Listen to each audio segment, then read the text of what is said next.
Welcome back, one and all. Zoe here, joined by Pilsky and Sam.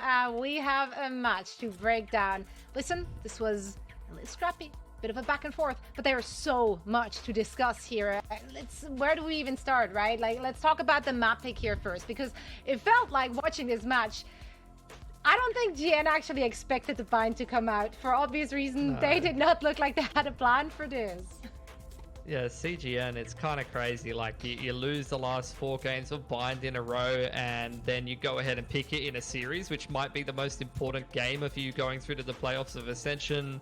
Like, that is risky business. That is not something I would ever do. To be honest, as a coach, if I suggested that to my players, they'd probably straight up tell me no and disregard what I said, but it worked out beautifully. You might be fired after a suggestion like that. Probably. Let's be real. Yeah, that's where I cut people off. Either way, it worked out for them. Hit them with the element of surprise. Also, of course, it's another day, another bind comp for CGN here as well. We talked about Benji and the Phoenix that he likes to run. He's abandoned the Phoenix and switched over to the Sage, while GN kept it pretty vanilla comp-wise. How do we feel about the composition that they run, and how did it work out? It definitely felt like stepping into a time machine, and we kind of said that at the start as well. But then as the game went on, there was so much of that nostalgia, like the Sage wall for plant, the Sage wall for defuse, you know, slow orb into orbital strike, just these like really small nostalgia moments that most teams have veered away from just because there are better options. But I think that that's a part of what made it strong. You know, it was unexpected. It was something like, who remembers how to play against the Sage on this map? So it was definitely a surprise or a Sova for that matter, you know, a bit of a weird one, but they made it work. Yeah, I think it was interesting because it was kind of like CGN going back to a comp that was kind of working for them, like before the 4-game loss streak on bind. They were playing this exact comp with a Gecko, except the only change they've made is they've gone back to this comp and away from the Phoenix again, put Benny back on the Sage, and they've got Davey on the Sova, which is a comfort pick for him. We even heard the casters talking about his Hunter's Fury, so there you go. There you see it in the lower third. CGN, they win and bind for the first time in 5 encounters. They played the long game. They were in their heads. They knew exactly what they were doing. At least that's the narrative we're running here on the desk, because why not? It worked. You pointed it out, but Go Next, like, legitimately, they didn't look like they were well prepared for that. They looked a little bit lost on that attacking side. I don't know how much is down to like how the game went for them, but they did not look like they expected that map pick out of CGN at all. And surely there's a part of like CGN pick bind. They never win bind. Whatever. This is gonna be easy. And then you get into the map, and apparently it's not easy. And then you have to scramble to like recalibrate yourselves and figure out what you're going to be doing. And on the defensive side, they were kind of keeping that momentum, kind of stemming the flow a little bit. But on the attacking side, it just felt like they had no idea how to get in onto the site. They were blocked off at every avenue. I'm really impressed that CGN made that work. Yeah, I love the value we saw from the Sage there in that composition. Now, if we are looking and discussing the flow of this very game, I feel like thanks to the Thrifties, there was no such thing as flow here, Polsky. Yeah, I mean, you win both pistols and then you lose both second rounds. Take it from me, someone whose challenges team literally lost stage 2 trying to qualify for Ascension to getting thriftied in the second round on the last map. It is an absolute nightmare. It messes everything up. You know, you could see just how much damage it does to the economy. And although, you know, Go Next were able to recover it with their own thrifty in the second half, they get thriftied again. And it just puts them in a horrible position. And credit to CGN for some very sharp shooting. And I'd agree, like, with what Sam was saying as well. What messed up the flow as well was compositionally, like, you're playing against a Viper pit on short A Sage wall in hookah, and a disruptive Brim Smoke on long B. You only have so many options on the map in the early to mid round, and it felt like half the time Go Next were getting funneled, and they forgot how to kind of play against that old meta style. I will say that, so Bind in and of itself is one of those maps where it really rewards you for playing a little bit more passive when you're attacking, waiting, playing a bit of information starve, let the enemy team throw out some of that util. So I would have liked to have seen a bit more patience from them on those attacking rounds. There was a lot of kind of trying to burst out, trying to be unexpected, and they were just getting shut down pretty consistently with a lot of that utility. So I think it's one of those kind of back to the drawing board type of things. Not necessarily because they are bad at the map, but just because they were not good at adapting to an unexpected situation. And that's such an important thing that you really need to be able to do, especially if you're looking to get to VCT, right? When you get to the highest levels, you're going to be playing against like Paper X if you get beyond into the international event. So let's face it, how do you predict the Paper X comp? And I would say as you've well, got to be able. I would say as well, like in this interregional tournament, and the fact that there's so much time between like the end of Challengers League and Ascension, like you've got 2 weeks to a month. Some teams have got a little bit, like even 2 months before, since they played an official on a certain map. You've already seen that multiple times today. That is so much time to like make an adaptation, and you've seen teams try it. And some teams, it has really not worked out for them, and some teams it's worked out beautifully. So yeah, you definitely do need to be adaptable to different region styles, but as well as being able to just, that's the thing about Valorant. Like sometimes you load into the agent select and you go, oh, shoot, like what the hell am I playing against? And you have to just like adapt or you're gonna lose. I do love that, but that's where also this best of 3 format, of course, is coming in clutch in the round robin. So you have a little time to ramp up. Your first games doesn't necessarily mean like that's the end of the road for you. It's been very exciting to see the ups and downs of many of the teams. That said, of course, in this group we still have the one undefeated team, GN. Currently finding themselves on the back foot though. So big question is, do you feel like, is there an individual that needs to step it up, or is it just like a team effort that needs to go down on Abyss, which arguably that's going to be a very good map for Go Next? So I'm going to throw it out there at the end of the half. Element haven't really shown up in the way that we kind of expect them to. Anguist played out of his mind. Some phenomenal share of shots there, some great multi-kills, doing as much as he can with what he had available. He ended with an ACS of like 339, which is, it's just unreal. So I think that a lot of that also comes down to, being a little bit uncomfortable and trying to like work things out a little bit. And then on the flip side, you take a look at GN and we're looking to see, how do they bring this one back? And again, it's Bold and Zeke who were kind of trailing behind a little bit there. Yes, they are playing a more supportive role, but again, that kind of utility, it's meant to set you up. And if you're not capitalizing off of that, you're not going to be getting the results that you want. So hopefully we get to see that kind of tandem working a little bit better with one another to set up players like Alexi, like Mini, to get the really important shots. I'm really excited for this next match though, because on Abyss Go Next, they bought into the Astra meta. Are we Astra enjoyers on this desk? Yes. How are we feeling? Yes. Yes is, by the way, the only answer I will accept. That was really a question. I mean, how are you feeling about this post game? They're playing the Heretics comp, and they're playing it well. Like, they've won both of their Abyss games. They've left it through in towards that third map decider multiple times.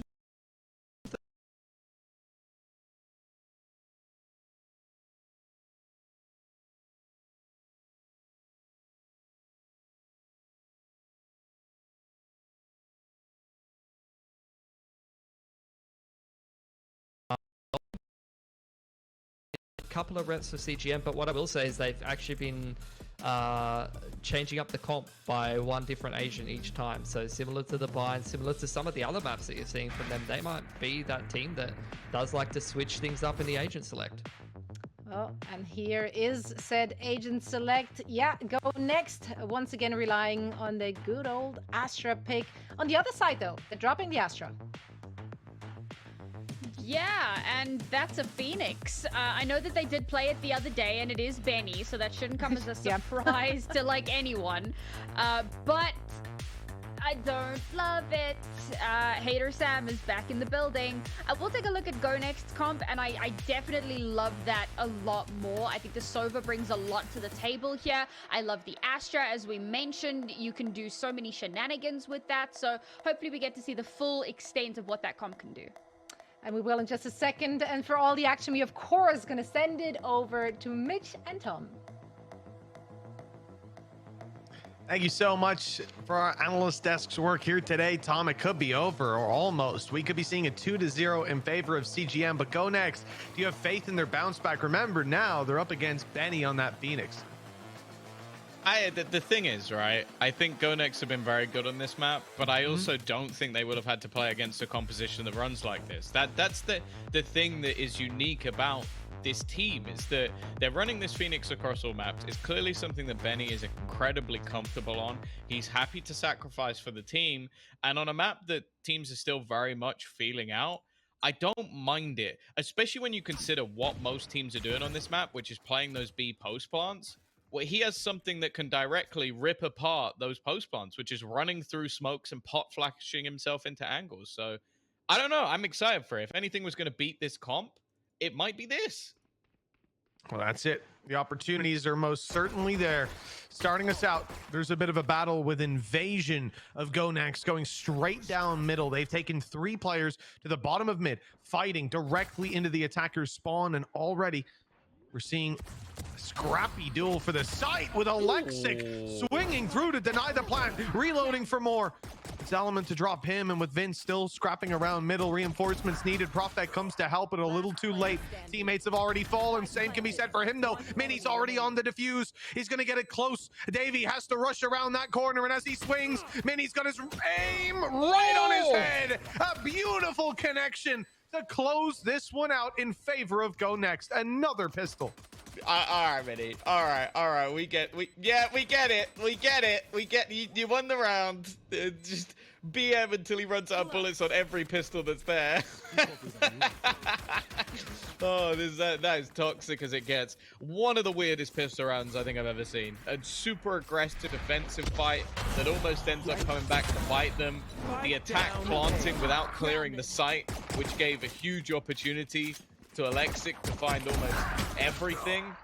And then a late round clutch as Mini is able to isolate the player. That's the thing. I feel like when it gets into this late round, correct me if I'm wrong, there wasn't like an incredibly low clock. They could have waited, tried to play that one together, but instead they forced a scenario that ended up really hurting them. Yeah, I believe so. They were just a little over eager, I suppose. Although I guess it is the fact that they had lost so much control. Like the fact that the defenders had pushed all the way into spawn, that's where you just start to get a little antsy and you want to make a move. Now, Bold off rip, mid peak, spots out. There's a player there, loses his head for the trouble. That's, for a second, I got very scared. That's Element, excuse me, on the Marshall, dropping Bold, and a chance for this team to recover, I suppose. But the weaknesses on the rest of the players are staggering.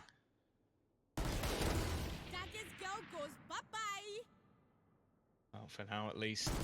Some awkward fights, Daddy. Okay. Marshall's definitely proving to bring value. We've seen this before. Not necessarily in his hands, but the only thing now is where they opt to take this. They're going to be facing into either Alexic's rifle, Mini, which is not much better, or maybe the SMG of Zeke. It seems like they've chosen option A, which normally ends in death. We'll have to see what he's able to get away with here. It's not the prettiest of fights. In fact, it's messy, forcing him back off the angle. Pot flash, a paranoia. It's going to force him all the way back. And look at where the rest of the defenders are. They are so far away, completely overwhelmed. Is this going to be the 3rd time this series that Go Next have won the pistol and lost round 2? It very well could be. CGN are able to do so much in these rounds, and it looks like they're about to do so much more. Vince, damage done, and it's an easy follow-up. Anguished able to drop Mini and leave Zeke all by his lonesome. 3 players still need to be dropped by this man. And although he has a one-shot weapon, just 1 hit needed with this outlaw, he is going to find it hard to drop all 3. Only 2 chambers and not even 1 shot fired. That is CGN battling back and putting it 1-1. Yeah, no, Again, I don't know how they managed to do so much with just a single Marshall invested.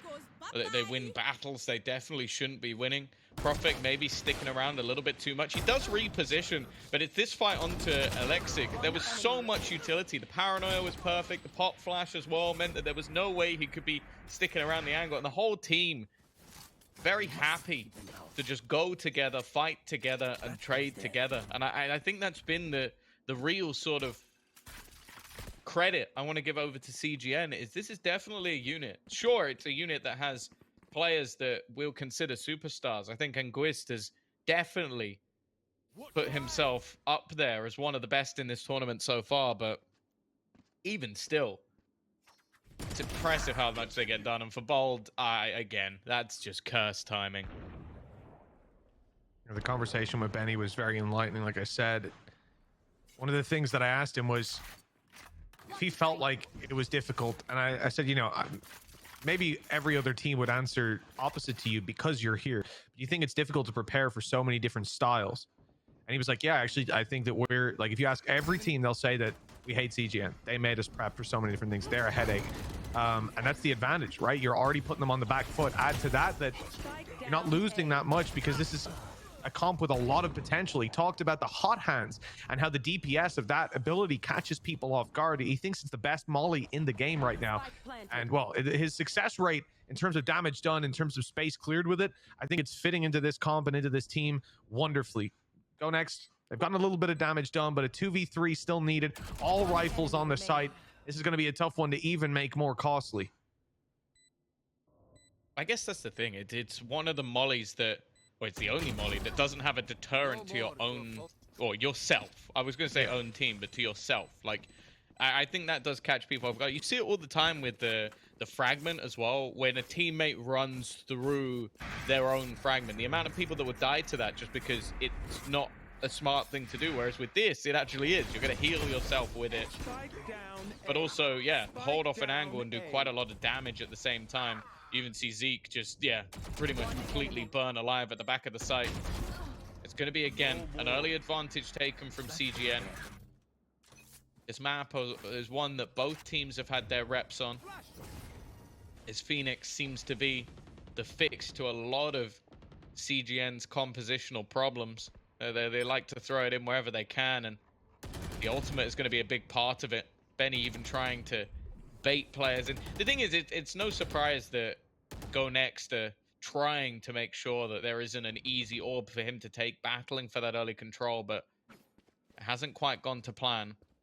And I also think, like, you look at the avenues on both sites, you can get into a position where you can ult to site very fast. Like, both when it comes to that B site, and while that is a surprise. That's 2 rounds in a row now that Bold's been caught early, but this time there is going to be a response. I thought there is. Anguist has lost his life. Said he's good on the Sentinel, but not in this round. CGN concede mid-control. You can see that Element is falling all the way back because Benny's about to entry into the A site, clearing out all this space, but Go Next have already conceded it. They're now just clearing mid themselves, making sure they've got some sort of safety to their behind. That's one of the things they'll still be able to keep on lockdown with Mini. The B site cam is going to block off a lot of space. And now the retake on A needs to be all together. Bladestorm for Element, not likely to be used. Ult for Vince could be maybe used as a recon, but Go Next have a good chance here.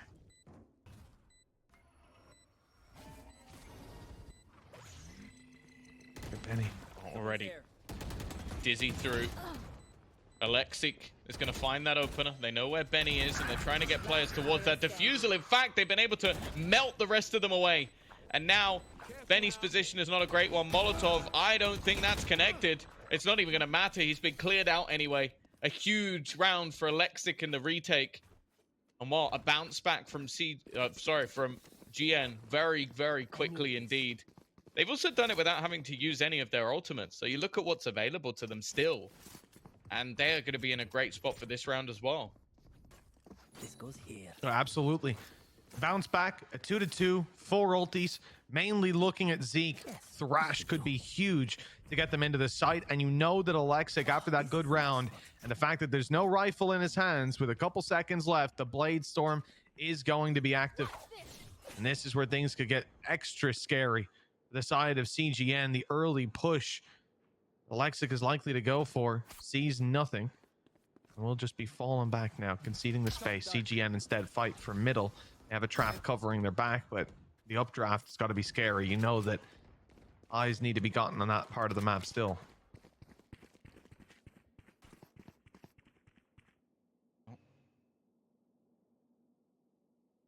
No problems just yet for either side financially, but those will definitely come within the next round.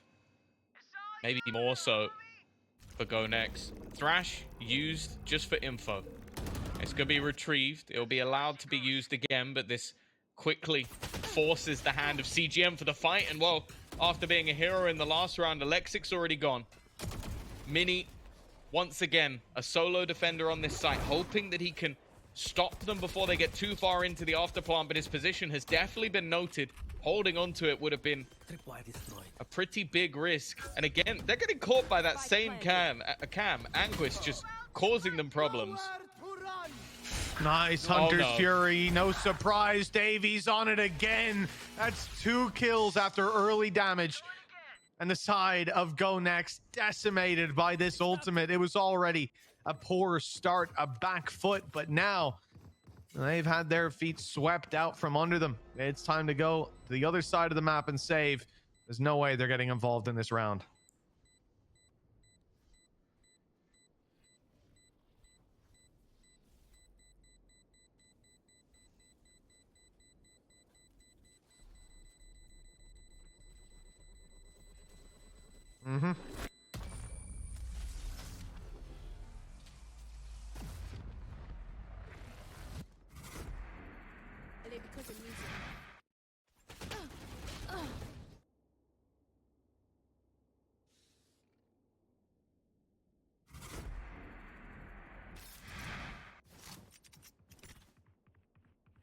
This goes here. That goes It has been decimation Yes. in some of these rounds. And for Go Next, they're starting to feel the brunt of that. They've lost out in the previous, and their economy is now trailing 2 rifles and pistols. No ultimates that they invested so many for the previous. CGN, they are in prime position. A technical pause comes into play. This will be delaying us slightly, holding out the start of the next round, but I think Go Next will probably take that as a good omen, a moment to take their breath, calm down the old heart rate, and get ready for what is, again, a very big series for them. If this one slips away, they're back with the pack, and it could be a 3-way tie situation. It could be them getting bumped down below based on other results, and you just really don't want to be in that position. It's anxiety inducing. You want to seize the day. Today is their day. Besting CGN is playoffs bound. Otherwise, it's into the murky unknown. Yeah, this is one of those scenarios as well where you look at it from Go Next perspective, and it basically makes a much more likely scenario of a 3-way tie where they've beaten out Apex, where CGN have beaten out them, and then Apex have beaten out CGN, depending if other games go in the correct or in the way that expected, with them beating Desire and Apex beating Barca, which as of right now seems like the more likely of the scenarios. But it's still a scary prospect that with these 3 teams it could end up coming down to something as simple as map difference, round difference, who knows. Thankfully I won't be the one who has to try and figure that out, but CGN, after an initial defeat, are looking to try and put themselves in the best possible spot that they can. And for Go Next, they'd still have another match to follow after this, which could all but decide their fate. Of course, if they were to lose that, it may send them packing, depending on how the Apex result goes. CGN just happened to be in the spot to finish theirs first. Now, this round definitely in their favor. 2 rifles available for that defensive side. The rest, definitely not as pretty.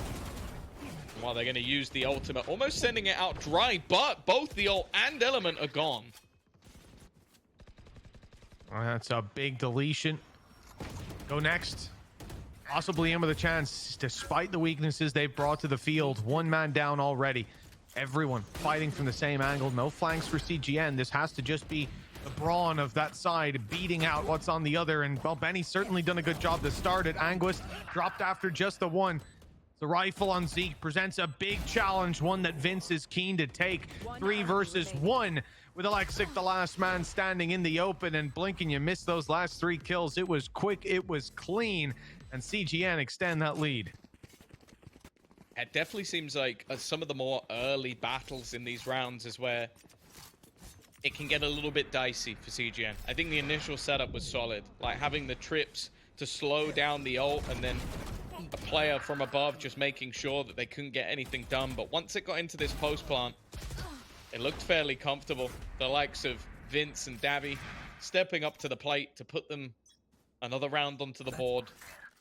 And after only a pistol and a singular round since going the way of Go Next, they're still going to have a buy here. This is where the investment comes through, but I feel like they need a response soon. I think that's fair to say, yeah. Running out of runway. CGN running into the A site. 3 players up close. Good paranoia. It sends some of them packing and not aware of another blind. But the mosh pit pumps the brake on the play completely. And now the Phoenix Flash, not quite the surprise that it was just moments ago. You expect them to reposition, to readjust based on that. And so CGN have sent this to another side of the map, looking instead for late mid control. The initial push has been thwarted.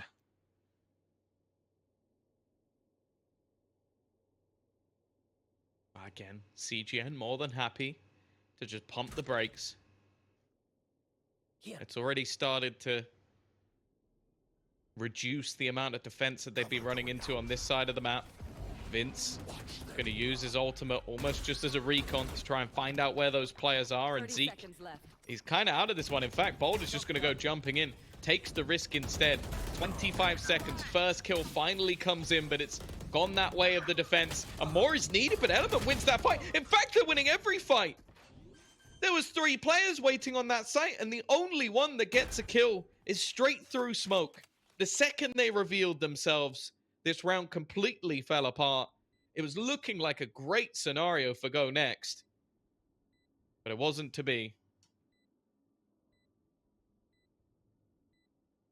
It was to A.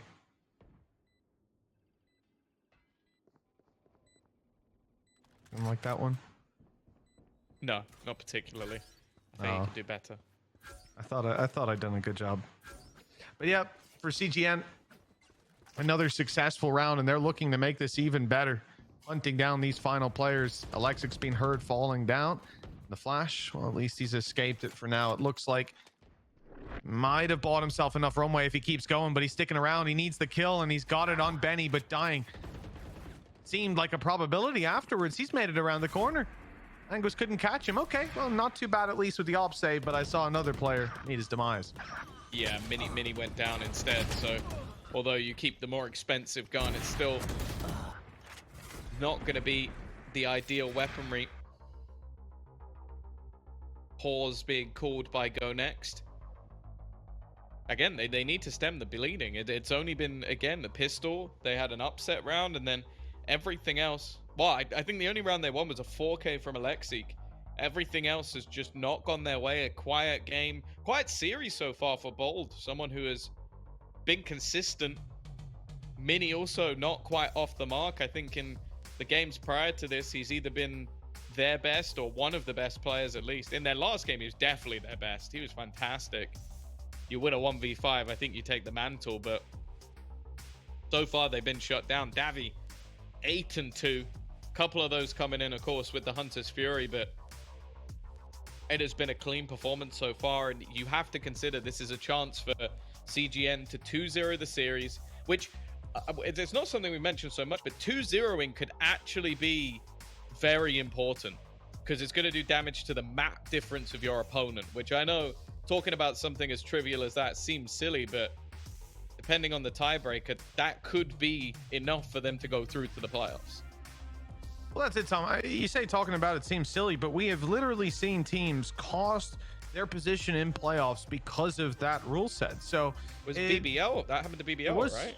Exactly. BBL were the team. They lost out based on it. So, yeah, it might seem trivial thinking about it before the season starts, but it has some very real effects. And that's something that, listen, I don't think these players are sat there thinking about that right now. I don't think that's a thought that's healthy for a player to have in their head. But when it comes to coaching staff, management, that is definitely a cycle that's going around. You're encouraging not just to take those wins, but to take it as convincingly as possible. And some of those players, maybe it will weigh on them.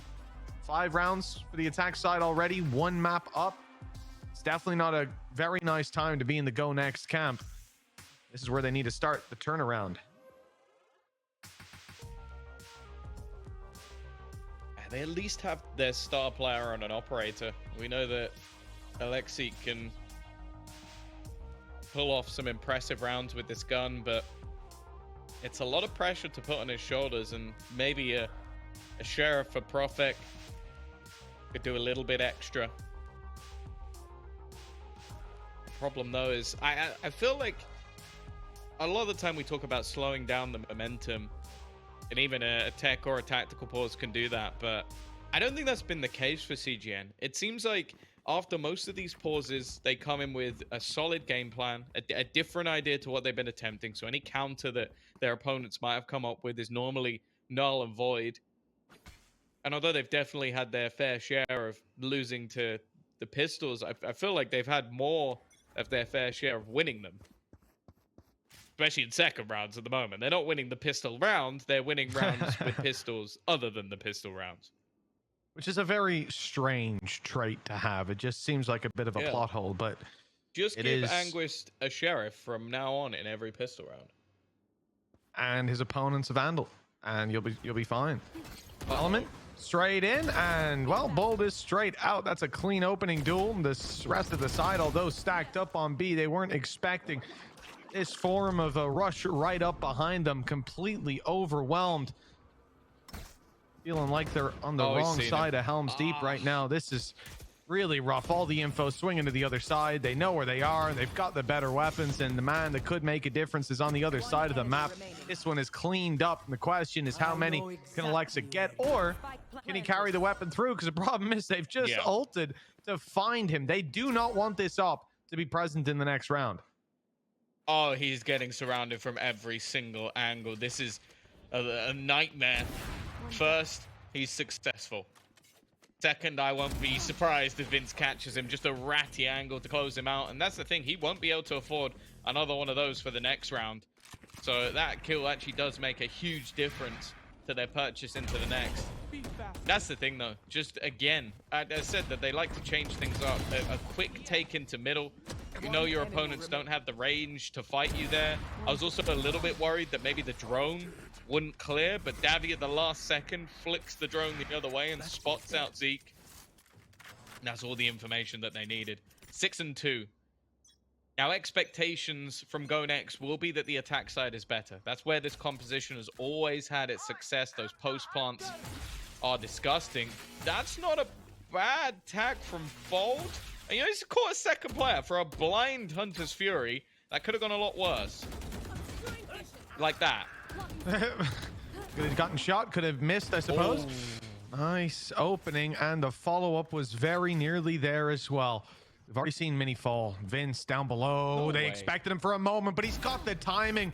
A perfect read of the empty space. And a shrouded step that lets him cross back. Element steps were shrouded too. He made his way up into heaven, and they had no idea that was the danger zone this time. Flying high with his third kill. Lord. And Zeke is gone. He's trying to save this weapon for the next round. A storyline that I think Go Next are far too familiar with at this point. And it is going 7-2. Like it or not, CGN dominating the early stages of Abyss. Oh yeah, this has been clinical. Like even with the amount of damage they took early on, like a gamble taken by Go Next, their entries have been perfect. The utility that they've used to force players off angles, and even just the shots themselves, like that was nasty from Element.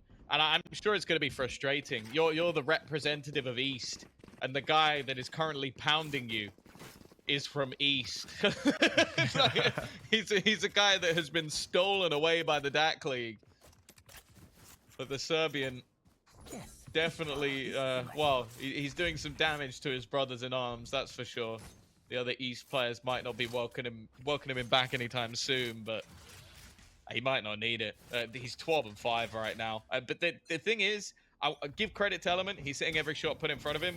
The setup is gorgeous. Like, that's what this CGN roster does so well. Is, okay, yeah, you're the tip of the spear, but you're going to have everything. It's like the opposite to that Turkish guy who didn't like to wear the glasses or anything. The guy who did the shooting in the Olympics. It's the one that has all of it, like all the kit. Like, that's Element going into these rounds. Deploying drone. Certainly geared up.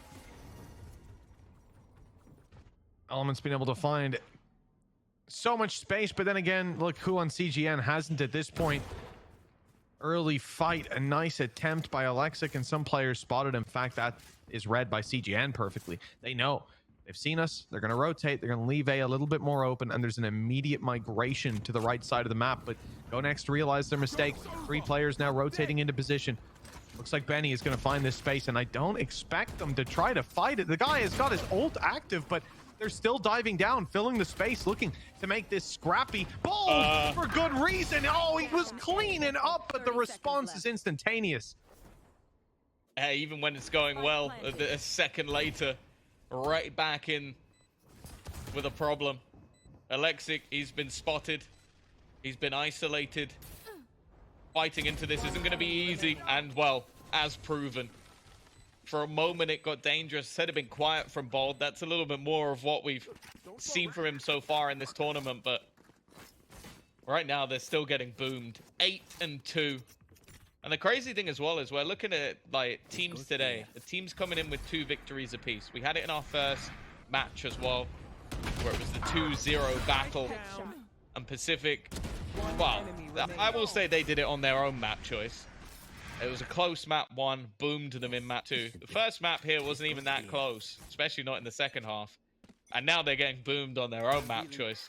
And it needs to be a response quickly from the side of Go Next. And part of me wonders is if this is more of a pocket pick against teams who don't have a depth of this map, because it looks like CGN do. Yeah, I think that's pretty clear at this point. They've got the pool. And they're diving straight into this head first in the series.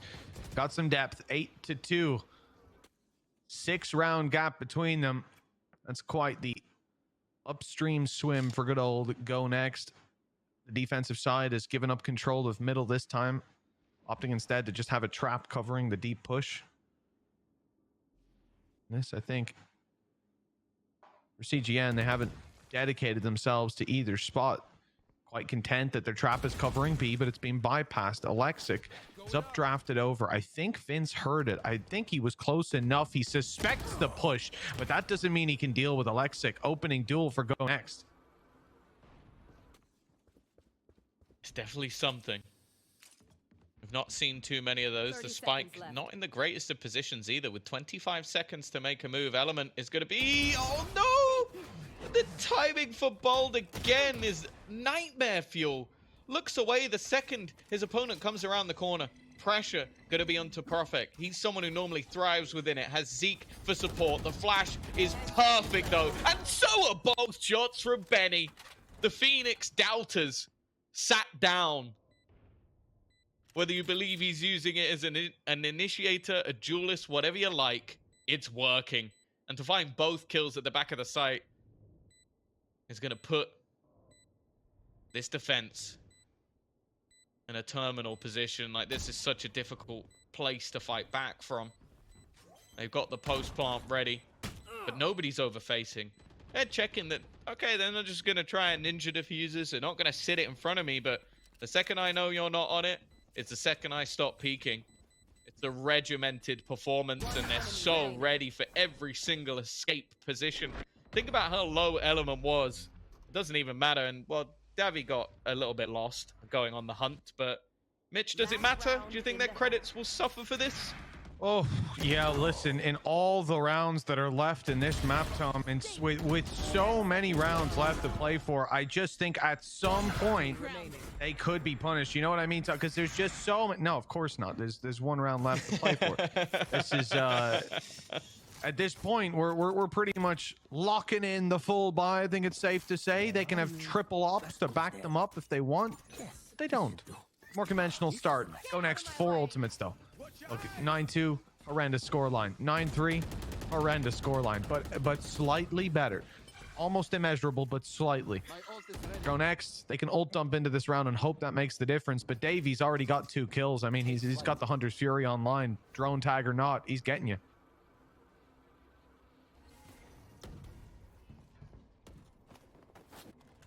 And getting ready. A single kill grants him his ult.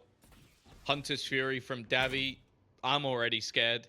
The push, though, from Alexic is going to give a lot of information. They can stack this site up knowing that there isn't going to be anybody behind.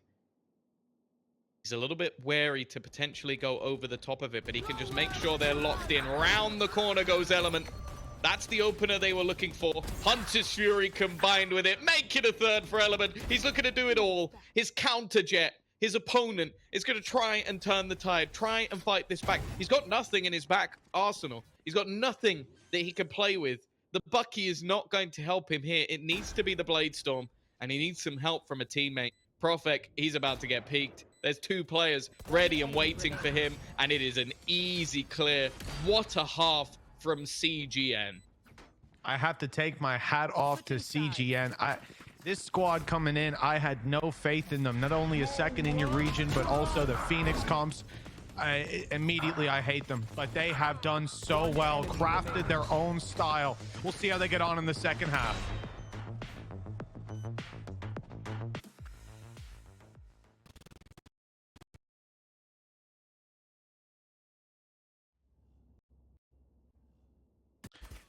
And we're back, folks, ready to dive back in to what could be a very quick conclusion to this series and this day, Tom. 10 rounds already for CGN. It has been a dominant display, and it's not slowing down. Element has just come out swinging. Alexic on the ground, and go next. Well, they're on the way out, but it's going to be costly still. Okay, Anguist falls. Deacon up on top, trying to punish the retreat. That's at least something. Damage done to Zeke in return. Camera taken out. They've spotted a couple of players in middle. So I know there isn't a full commitment into that B site just yet, even with the util that was expended. Element, right place, right time. He's already going to find one. He's ready for the next, but Bold has found another trade. 2 for him already in this round. Avi looking to try and turn the tide once again in their favor. And actually, Go Next have found a gap. There is a gap within that B site. The Battle of the Sovas has found no victor, as they will go heading towards that open spot. Indeed, the plant is going to be found, and CGN forced for the retake. Bold 28 HP, but take a look at Benny's position. That will be everything. If Bold can catch him off guard, perhaps he's got a chance. This recon fired out gives him away. Benny knows he's at least further back, playing this one deep. He'll be cautious as he swings out. The timing here key. He's seen Bold. He knows he's low. Just one angle. That's all he needs. One bullet, and it's Vince as he's forced out in the open. A double kill, a triple. In fact, quickly flipping this in favor of CGN, and the ult orb going towards Benny. Just one for him. But I don't know if he'll even have time to get it online. This is the pistol round for CGN. Their first pistol round victory so far, which really is just depressing if you think about that. Yeah, maybe it's a bad omen. Who knows? Vince, no, he got 3 kills. The second round. Yeah, that's the thing. Vince genuinely, like, expectations on controller players to put up numbers, it's not particularly high, especially when it's a Brimstone. A lot of the time you're playing ratty post plants. He has had a great series. Unfortunately, he is being completely overshadowed by Element in this map, who I don't think had the best of times being the entry in the last. This time, if your entry is what was it, 21-6 or something like that, then yeah, the game almost seems over. Even still though, maybe it is going to be a return to sender. A good opportunity with Go Next finding the opener. I wouldn't mind the return. I like that guy. It seems like Go Next already seizing a decent amount of space. Element tries to punish, but not able to find himself the kill. CGN locked out, smoked out, plant coming through. Better start for Go Next than we normally see. With full investment, they could catch them off guard. Unfortunately, it's not going well. Davey, that might be a Hunter's Fury. He might rename his Guardian. 2 quick kills, cleanly starting this one off. And Go Next now scrambling. The flank sent out by Mini, but it's going to be very late. He needs time, and they're running out of it desperately. Utility used, but this is all part of the plan. CGN, they've got site control, and they're causing havoc. The wrap around. Oh! Prophet deals with both, and Mini's flank finds value at last. Davey left to do it all in the time here. It's decent, but Popek will shut him down through the smoke, eventually putting this one to bed, but that was close. So in other words, winning the pistol round is cursed in this game. That's what I've learned. Winning the pistol round has an 100% guarantee of losing the second, which I can't believe is something that we're witnessing throughout this game. What a round from Profek. And while Davi try as he might, couldn't quite do enough to take this round over the line. It's going to put CGN back on an eco, back on a low buy. But if anything, who knows? Maybe they'll win this round now. Yeah, exactly. Same old start as the pistol round for Element, going up aggressive, looking for a fight, and he finds nothing. Forced back off of it. And they will be lagging behind for some of that early control on CGN. 4 players on the B site, hoping that Go Next just walk right into them, but I'm not sure that's going to happen.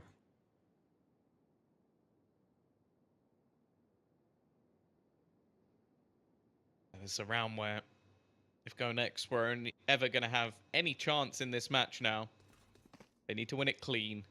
Make sure those rifles are kept through to the next round. Zeke will be able to upgrade to one. Maybe even try and farm up a few orbs, bald. He has himself Take flight. Hunter's Fury and 2 kills.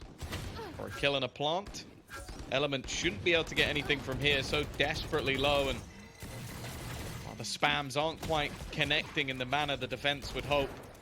Everybody slowly being overwhelmed. Davi will fall, and Anguist, he's pulled off miracles, but I don't think this is going to be one of them. It's left all onto Benny. Even a kill would be nice, but it is going to be squeaky clean. Nice and easy. I mean, it's only a couple of rounds to get back into this. It's certainly a long road, and there's no way that Go Next are feeling confident in their position, but you have to take these things one round at a time. As for CGN, well, I'll be honest, it does feel like just a matter of time until Element has another one of his rounds. He's 21-8 right now. Some big plays as well can be relied upon from the rest of the roster. As I said, defensive side, I expect players like Anguist to step it up. I said that on Bind. I think he got 3 kills with the Sheriff in the next round. And now it holds even more true because he's not playing Viper as semi-sentinel. Instead, he's playing the Sentinel. This is his comfort. For now, though, it started off in favor of Go Next with the opening pick onto Element. Enemy tag. Well, he's a man Here. you want to get rid of with his performance in the first half. I know exactly where. Still plenty more danger to reside. Of course, again, you always have the expectation that comes with that double duelist. Gonna have a better time over on the attack. And as we mentioned, Go Next composition. Just very good in those post-plant scenarios. Already Thrash sent out to clear the angles, not covered by the ultimate, and Alexic is already going to be picking off another. Looking to try and get into the backlines. Doesn't know there's still a man there, so that's a freebie for Vince. And you can see that Davi just looking for any information he can find for the team. The fact is, though, now we get into that true danger zone for the defense. Although, saying that, Davi has picked off one more. Yeah, now this is getting a little bit spooky. Go Next have no room for error, and it seems like there might already have been one First star goes down to deny. Second is for the stun. Big swing on the back of it. Spray down is not good. It's already being diffused. Oh, no. Those shots aren't landing. no. And it's 12 again with players under their nose. They're diffusing. I mean, go next. I cannot imagine morale being any lower at this point. They've just stuck it under their nose after opening duel denied, a threat like Element and a threat like Benny removed, and yet still CGN can make it work. You leave Davey alive and he works his wonders. 8 rounds in a row, Tom. They've called a timeout, and you know what? It's never too late to call a timeout. That's what I always say. Yeah, this is definitely not the way you wanted to lose a round like that. It's got to be brutal. Like, you're in a position where realistically you had that post plant. That's exactly what you desired, and then Vince just a slight off angle on that defuse, and the spam is just too direct. Like, just either expecting that he'd let go or maybe would go back to it, but it wasn't the case this time around. 12-4, 8 rounds in a row needed, and let's be real, it hasn't looked at any point, let alone in this map and in this series, that they were going to get 8 rounds in a row, given the coaching staff an opportunity to try and maybe bring back some life in the roster. We know they've got talented players, we've seen it throughout the tournament so far, but as we mentioned, this win here would guarantee them a place in the playoffs. A loss here and it throws everything up in the air. CGN will have done what they could, put themselves 3-1, and any losses for either Go Next or Apex going forward would send them through. And even on a tiebreaker, they might be able to do it. It would be a tough way to go out for whichever team it was, but that still feels like a long way away. But for CGN, a 2-0 would help them a lot, and doing it as dominantly as this would be even better. Oh, it would be monumental for this squad. What an impression they've made already on Ascension since joining this tournament. I and many others, we were excited to see what they could do, but I don't think anyone can see themselves innocent in the eyes of underestimating the CGN squad. If you thought they'd do this much damage, you're kind of crazy. That's a recon. It is. There goes the Hunter's Fury, and Bold picking up one. I'm waiting to see the kill feed light up in Davy's favor, but he doesn't land it. Some damage, but a 2v4 for CGN. 30 seconds left. Spike planted. That's amazing position to be in. And again, it feels like it would take pretty big mistakes. Anguis, though, as clinical as ever, he's got a good read on this. Has a really good idea that there's a player around this corner, but he can't quite land the shot. The read was there, but too much. And now Davy. All right, that's one hell of a start. Mini got to feel a little bit frustrated, but I think maybe realizing that the time is too far gone. Maybe just going to try and play with the minds of his opponents, keep them around a little bit too long. Maybe even look to see if there's an upgrade of weaponry. There isn't, because nobody died even on that part of the map, so there's no way there's any gun to be found. It will be another round on the board for Go Next. The long fight back continues. And for the defense, financially, well, you can see why they saved the gun. Yeah, well, it may not be looking too pretty, but the fact is, this is a composition that breeds a couple of pretty irritating ultimates that now have an opportunity to just be kept up and used all at once. The run it back is already here. Bladestorm 1 away. Sure, the Hunter's Fury that usually is good for 1 or 2 didn't find anything last round, so that's counted out of the cycle, at least for now. The problem is there's 7 rounds left. Benny's going to be probably using his ult here once contact is made, and you're not going to well, Benny's not going to be using his ult here when contact is made. He doesn't have a head anymore, which does inhibit your ability to do so. The Go Next seem to have claimed a free side control. Still, point stands for the next round. They can dump their ults and save up for one more big cycle. And they'll have Bladestorm too. Interesting that Alexi actually popped his Bladestorm here and threw the gun away. Yeah. Yeah. I mean, I guess they're not going to lose a round, so economy not mattering that much, and he wants a highlight reel? Nope. Yeah, there's because the only reason you'd ever go hunting would be if you wanted the ultimate orbs. So, but he had the ultimate, so there is no value in that. Yeah. I want to say that was a fat finger. That's the only thing that makes sense. But even then, you could just keep your gun. You didn't have to just dump it off the side of the map. Well, an interesting development. Maybe wanted to see if there was any guns to be removed, but it was a low buy, so I'm kind of out of ideas as to why. I think he just wanted the clip, to be honest, mate.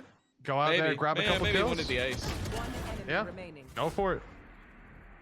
Whatever it is. Goes here. Or he wanted an op. Maybe, no, because he's now going to drop that. No? That goes Two there. Got it. ops? It was all part of the plan. Yep. Okay. Yes. This should do. Wait. Actually, wait. Hold on. Wait. Actually, they've got spare money, so I assume there's an extra rifle on the floor. I mean, again, you're not going to lose a round. Like, what if we lose? Save money for that, guys. No, like, game over. So, game over, man. So at this point, yeah, I mean, I guess they're just going for any old advantage. The element of surprise. There's an op on B. Let me peek A and see who's there. There's an op there too. It hasn't worked out. CGN quite passive, and again, with the fact that there's a run it back for Benny, that there is no need for them to go pushing up and playing flanks in this round. This is one that you just wait and play reactively with 4 ultis. Well, both operators have been dumped. It was just an attempt to try and find an early advantage. We're going to try and break in. Now, timing here for Mini is going to be everything. If he gets this right, he potentially wins them the round. And, well, that's not going to be the case. Anguist has managed to catch him and is looking for a little bit more. Has the information and lands the shot as well. This guy has had so many high-impact rounds throughout this tournament so far. No doubt the MVP for CGN. And now you need to see one on the other side. Who is there for Go Next? Who is the hero? It's certainly not Zeke. And with 4 kills under his belt, that defensive side sentinel that we were so excited to see is showing his face at last. The ace on the cards. He's the one swinging. It's his to take. It's his to lose. But he's waiting with his teammates, just baiting him into an open fight. An element will take it in the end. But you can see Anguist wasn't greedy. Even in the last moments, the discipline of CGN shines through. A beautiful series, and my hat's off to them. That is a gorgeous display of a unique style of Valorant. Oh, for sure. Yeah, the fact that a team can come in, run a Phoenix on both maps, well, pretty much win out. They only lost a single series to Apex in incredibly close fashion. They lost the maps to Apex 14-12, 14-12. Like, those are the 2 maps they lost. Every other series they've been able to win. And this is the team that finished second in the DAC region. Now, I will say, I believe throughout the year they've been the first place team for the most of it. So it was just one of those cases where it hadn't quite gone their way in the final. But I think they're proving they have fight back in them. They're proving that they are a team that, okay, they don't play the Valorant you want them to play. They don't give a damn. So deal with it. Learn. Try and adapt to it. And when you fail and they have the victory, they're going to be the ones laughing at the end. Absolutely. Like I said, it was really nice watching this team play throughout the tournament so far. Speaking to Benny yesterday as well, having a little bit more insight into how they think about the game was a pleasure. And I'm looking forward to, if we do have an interview after this one, hearing more from these guys, because this is a squad that came in as the second place team, like you said. Technically, we expected to see them here, but they've done the work. They have got a different style. They're not just cookie cutter. They're not copying what everyone else does. They're coming in to disrupt. I love it. And the underdogs are winning out. Another series, another upset under their belt. Go Next, down and out of the definite run. It's only going to be Pacific that we know are going all the way. I'm excited to see what more Ascension has to offer. There is another stream, but there's also an analyst desk, Tom. Let's throw it over to them and see what they've got to say. Take it away, Zoe.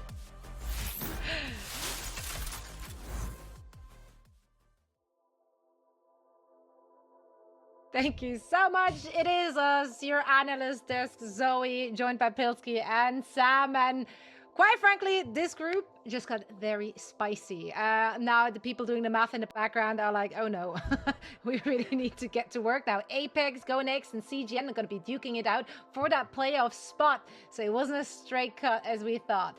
Let's talk about this map we just got to see though. Like, this was a dominant showing, Pilsky. This is the first time GoNext is actually losing Abyss here. Yeah, they've won both of their Abyss games so far in this tournament. They look pretty convincing doing it. So that is going to be, you know, securing playoffs and not quite getting across the line may knock the confidence a little bit. You know, you're one step away from 100%ing it after some very impressive wins overall. But they clearly have got to work on some of their anti-ecos to start with, as well as some of the preparation and things like that into this game, because they really did not look as switched on as we've seen in some other maps. Speaking of people looking switched on, Sam, you mentioned it right after the first map. Element and Davi from CGN, you felt like they were a little quiet. Did they redeem themselves in your eyes on Abyss? Yeah, I'd say so. There was definitely a clear step up there, but you also have to consider why that is. And when you look at just how dominant that map was from start to finish, there wasn't really an opportunity to slow them down or to, you know, take away the opportunities from them to pop off and to play at their, you know, absolute A game. But it must also be said, Anguist, right? Such a consistent player, top in the previous map, top in this map. Redemption arcs are all well and good, but when you can see that there's a player that is always performing to such a high degree, there's definitely a lot of comfort that you can take from that, and you can go into any game. I mean, CGN, we know that they're a tenacious team. We know that they're a team that is able to bounce back. The casters just said it. They were winning DAC so consistently. They came second when it mattered most, and they had to play through the play-ins. And they did it. They made it all the way through, and they're here. And despite having already dropped one series in this group stage, they continue to show us that they're not willing to give up. So very, very impressive performance from all of them, from the individuals and from them as a team. Yeah, on the opposition here, Pilsky, back to the drawing board. What do you want to see from them in the next game? Because now for tomorrow, everything is at stake. Yeah, I mean, I think just some more of the good kind of gameplay that we've seen from them. Like, we've seen some crazy dominant games out of them against some of the best teams in the competition, and then some of their halves and some of their maps, they look a little bit all over the place. I think first and foremost, I think they got caught off guard by the veto a little bit in this game and had like a little bit of their map pool weakness maybe exposed, and part of that could be trying to juggle like a 7 map pool. Overcomplicating things a little bit can be an issue at times, you know. Something that I've tried to do in some of my teams as well, and it's very hard to keep yourself on top of all of these different maps and comps and things like that. You know, they've done a fantastic job of it so far, and they've been on such a crazy streak. Like, keep in mind, that was the second series that they've lost in like 26 series or something coming through from East Surge. So these guys have been super, super dominant. And I think that was maybe a bit of a blip on the radar of a lot of success, especially coming off the back of losing so many thrifties. Like, they got to tidy up those anti-ecos. That's the thing that really sticks out to me. And just to kind of pivot off of that a little bit, so one of the things that I'd noted when we were looking at them a few days ago is the fact that their picks and bans were very much kind of all over the place, right? They weren't banning one thing consistently. They weren't picking one thing consistently. It was very much like, it almost seemed like it was, you know, how we feeling on the day kind of vibe. And while that can be a good thing, it can show signs of a deep map pool. It can show, it can give you opportunity to be like, all right, cool, you know, today we're not really feeling bind, so we'll ban bind today. But, you know, we felt really good in the warm-up on Abyss, so let's roll into that. There is that, you know, added bonus to it, but it does mean that, you know, we spoke about the jack of all trades, the master of none a little bit earlier on in the broadcast, and that brings to bear a very similar feeling here, and it feels like they need to maybe specialize a little bit and take out some of the potential randomness, because when you understand a map fundamentally and to a really, really strong degree, it doesn't matter what an opponent is going to throw at you, you're going to be able to adapt. Yeah, I mean, a thing can be said, of course, for the element of surprise. If we don't know what we're doing on the day, our opponent certainly will not know. So there is that. That could be a winning formula. But consistency is key, and I think that's been on showcase for many of the other teams, and it's been a winning recipe. I do believe that we do have a winners interview now ready for us. So let's bring him in. CGN's very own Benny the Frog King is joining us. So before I'm diving into anything else, Frog King? What's that all about? Why are you the Frog King? What's up with the frogs? I started posting frog emojis only for match days as a kind of protest because I was forced to. And this somehow started a cult among our fans. And now I'm just the Frog King.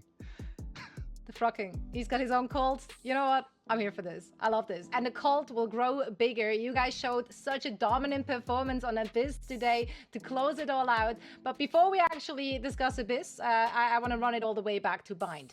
The alpha energy, some might call it audacity, to pick him up. You have a 4-match losing streak on. Please walk us through this choice. Give me the thought process here. If they don't know what's coming, they will not be prepared maybe. Kapu had a feeling to pick this I'm map. with you.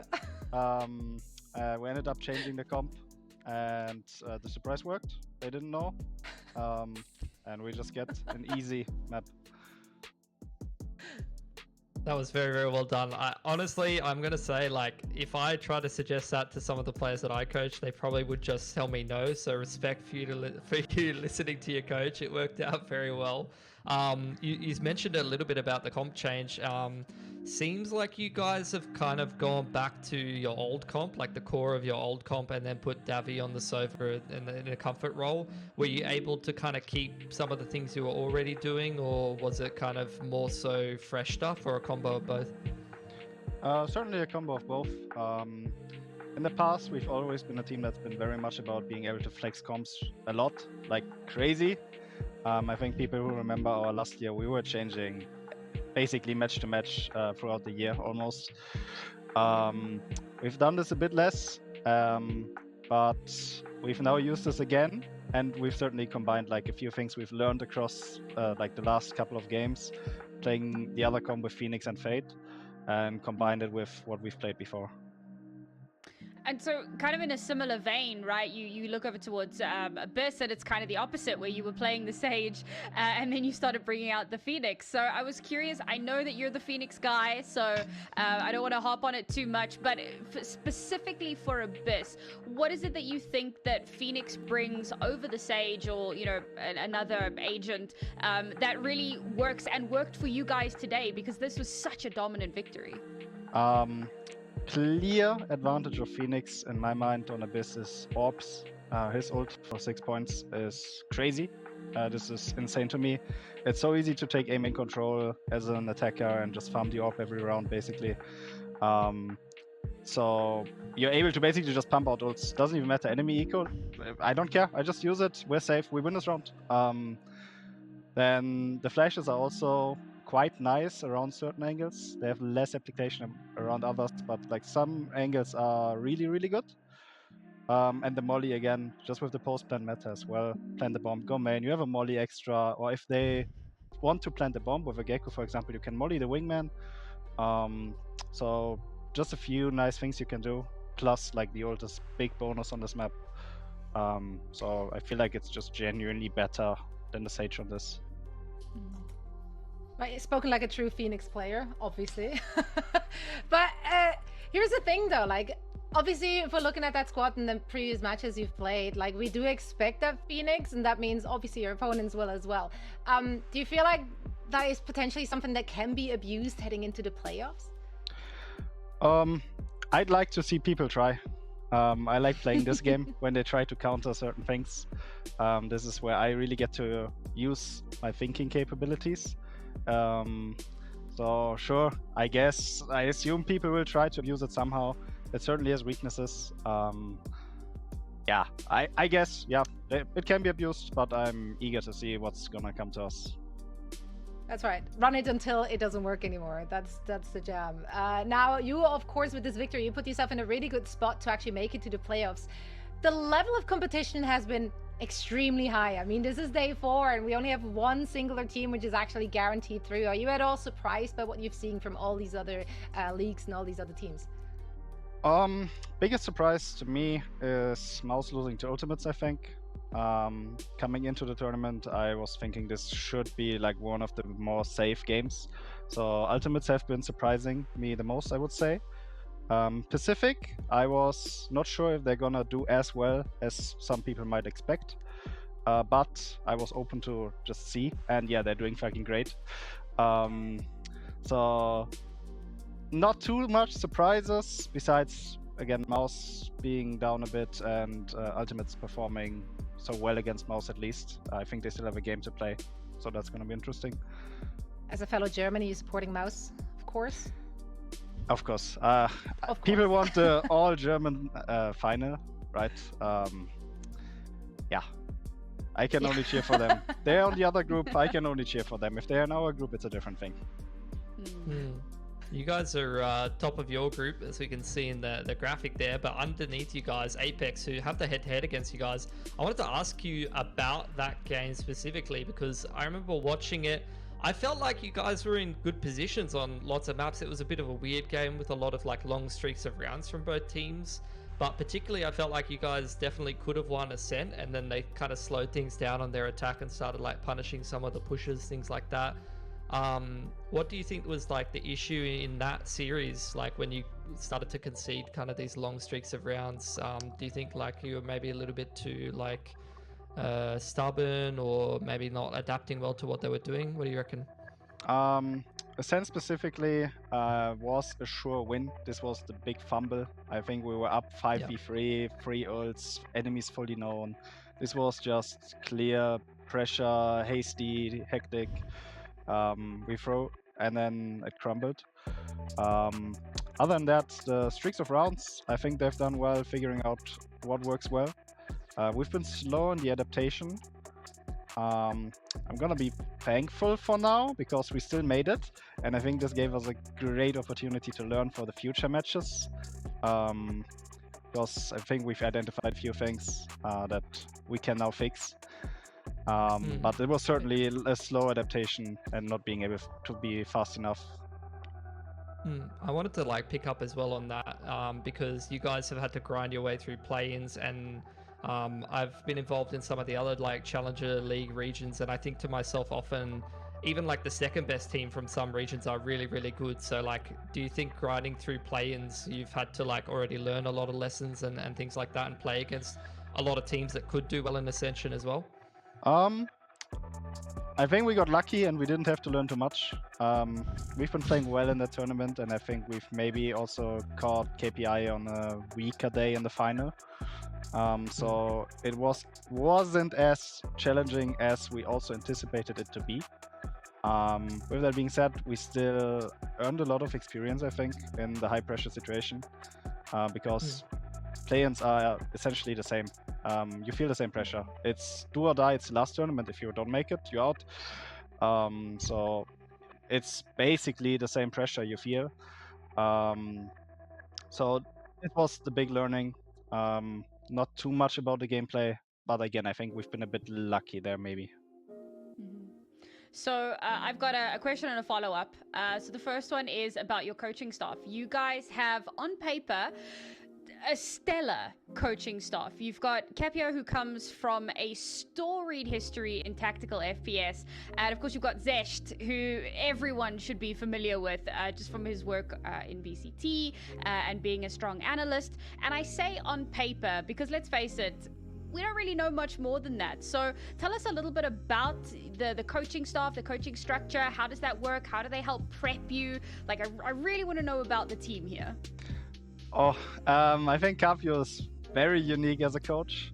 I've had the pleasure and displeasure sometimes to work with him now for, I think, 3 years since the start of CGN. Yeah, again, certainly different approach. He's very focused on technical play. He wants to make sure we are always making the right decision, always using the right technique. Even very minute things about shooting techniques. Should you burst? Should you tap? Should you just spray? This is something I've not heard too much about from other coaches. Then also the micro play or even macro decisions in specific situations when it gets down to a 4v4, how do we handle this? So it's way less focused on overall strategic and strat planned stuff. What he does, he tries to develop the players individually so that we all can make the decisions, so we all grow in basically every single aspect of the game. And Sesh does a lot of the analytical work for us. We don't have an analyst specifically, so Sesh does this for us. And on top of this, he can go into more stratty detail. He can search up setups we want to play, maybe we want to see. He gives ideas for rounds or even like small plays we make. So yeah, I would say it's like Carpio is the big teacher. He teaches the basics. And Sesh then really goes in and gives like finer things, more detailed rounds or plays we should do. I love that. I love that you have this like holistic, well-rounded coaching staff. And my last question, again, just about the team in general. I wanted to know how the team was formed initially. Like, where did it start? Did it start with the coach? Did it start with the player? How did you find your individual players? Because there's some really stellar rookies and there's some decent experienced talent on here. So how did this all formulate? I mean, CGN has a long history now.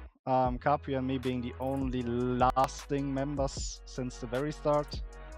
This was basically, we did German tryouts, we needed IGL. I wasn't IGL. He was like, okay, you understand me, you go IGL. I'm like, really not my thing, but okay, sure. That has stuck.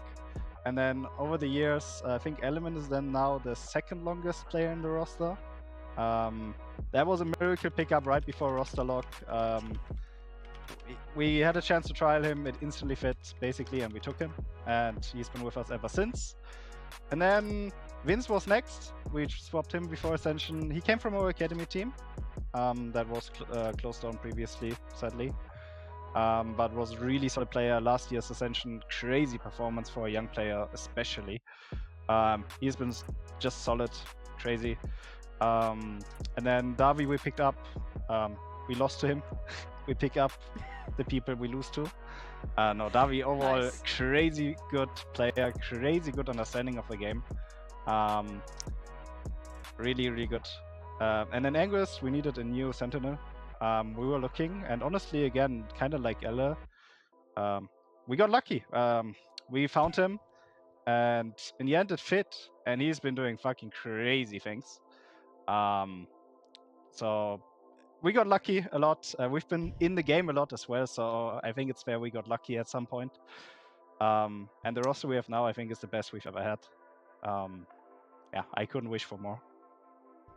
Yeah, no, and I mean, it's on full display. The synergy is clearly there on and off the server, as far as I hear. So it's been fantastic to see your guys' journey through the VCL, and of course now through the group stages. I'm going to give you the final words before we say goodbye. Is there anything you want to say to your potential future opponents, or to your fans, or maybe even both? Oh, for my opponents, I don't think I need to say anything. They know we're crazy. They know we're stupid sometimes. I'm happy. I think we are safe in playoffs, and we'll continue playing our best. Let's see what happens. To the fans, I love that the Frog Army is making it to an international stream. I wasn't sure if that was gonna happen, but I'm pretty sure the chat was spammed a lot then. Yeah, it's crazy to see you guys here. Yeah, I couldn't dream to even be this far. I was thinking of making Ascension, and then now being here and seeing the fans, and I'm sure seeing fans if we make it to Berlin as well. This is the greatest thing I could ask for. Yeah, stay awesome. Stay awesome indeed. Same goes to you, Benny. I hope you make it to the playoffs to fight it out on home turf. Thank you so much for joining us for a quick chat, and best of luck, of course, to you and the entire squad in your match tomorrow. But that's it from day 4 of the VCT EMEA Ascension group stage. That's a mouthful. We had so much great matches today in all the days before. And just one singular team, namely the Turkish squad of Pacific, of course, managed to lock their spot in the playoffs thus far. We also, of course, have to say goodbye to some teams. Today it was Barca, and once the Omega stream concludes, if that ever happens, it's going to be either the Ultimates or SAW. We also have to fare well. Now, so make sure to head on over, of course, there to support the two squads, and the cast is bringing you all the action as they're fighting for their lives. It's a lot of drama, but we love to see that. Much more of that, of course, yet to come tomorrow, so make sure to tune in for the 5th and final day of the group stage. Pilski, Sam, thank you both as well so much for letting me pick your brains today. It's been an absolute pleasure and a joy. And for everyone watching, thank you for tuning in. Make sure to join us once more, same time, same place tomorrow. We'll see you there. One enemy remaining. One enemy. Last player standing.